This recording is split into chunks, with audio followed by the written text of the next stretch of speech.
Good afternoon, UCF Knights, and happy Thursday. I'm Alexandria Bozarjian, and here's a quick look at what's making news on March 22nd, 2018. A runoff election is no more. Yesterday marked a moment in history, and the first DACA recipient will be president of SGA. Reporter Sophia McCready has more on the election results. With a vote count of 3,844 votes, Josh Bologna and Jad Shalhoub. Over 3,800 people elected Josh Bologna and Jad Shalhoub as the next SGA president and vice president. The pair also ran in last year's election, making the runoff election the third time they've campaigned. This time around, we looked at each other, we spoke day after day when coming up with the decision to run, and we spoke to ourselves, and that's the way to succeed. Josh and Jad got 56% of almost 7,000 votes, the majority vote they missed in the general election. Jamal Mays is SGA Assistant Supervisor of Elections. He says he's happy with the voter turnout. This is very impressive to have at least 2/3 of the vote. From past years, I'm assuming that it's been, different percentages. Karen and Teresa lost the election with just over 2,900 votes. They are excited to see what Josh and Jad will accomplish. Josh and I talk all the time, and we're both DACA recipients, and so at the end of the day, I'm just glad that someone who's going to move the university in the right direction won. The elects feel confident they can follow through on their campaign promises. And now we're able to go into office and perform on a platform that has promises that is within SGA's control and that we're going to be able to follow through with. Josh serves as Speaker of the Senate until May, when he and Jad officially take office.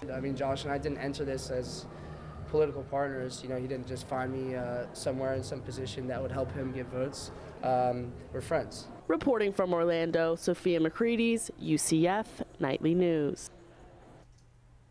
The passing of the gavel is on April 3rd, where Josh and Jad will be officially sworn into office. Two student organizations are teaming up to raise money for women's education.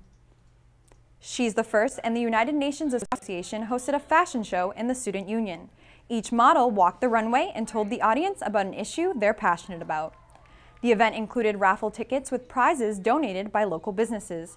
UNA Director Noah Tan says she's excited about the collaboration. It's special because it's a partnership between two different clubs, between the United Nations Association and She's the First. And I think that's something this campus really lacks, is partnerships between different clubs working together for common goals. The two organizations will use the money raised to give scholarships to women. Those receiving the scholarships are the first in their families to go to college. They hope to expand the event next year with community sponsors. UCF's Lavender Council and LGBTQ+ Services is hosting a clothing drive for the LGBTQ+ community of Orlando. The event is in honor of Transgender Week of Visibility. They're looking for students to bring any gently worn clothes that they no longer want or need to Pride Commons. The clothing drive takes place from March 26th through the 30th. For more information, you can visit LGBTQ+ Services in Farrell Commons. The UCF's men's tennis team continues their winning streak by beating Arkansas 5-2. This is the fourth match in a row the Knights have won at home. The number 40 Knights had a close matchup against number 38 Arkansas. The opening doubles won by UCF gave them a head start. Alian Rubio sealed the deal by coming back to win his last two sets and giving UCF their 4-2 lead. Head coach John Roddick says his team has turned around their slow starting season and sees new games as new opportunities. The Knights will finish their homestand while competing against Princeton on Friday. And here's a quick look at our weather forecast for today. Your Friday Eve is starting off sunny with a high near 69 degrees. There's a red flag warning in effect until 8 p.m. Tonight, your evening will be clear with a low around 44 degrees with winds 5 to 10 miles per hour. Tomorrow, there is a fire weather watch with a high of 72 degrees, but another clear night with a low of 50 degrees.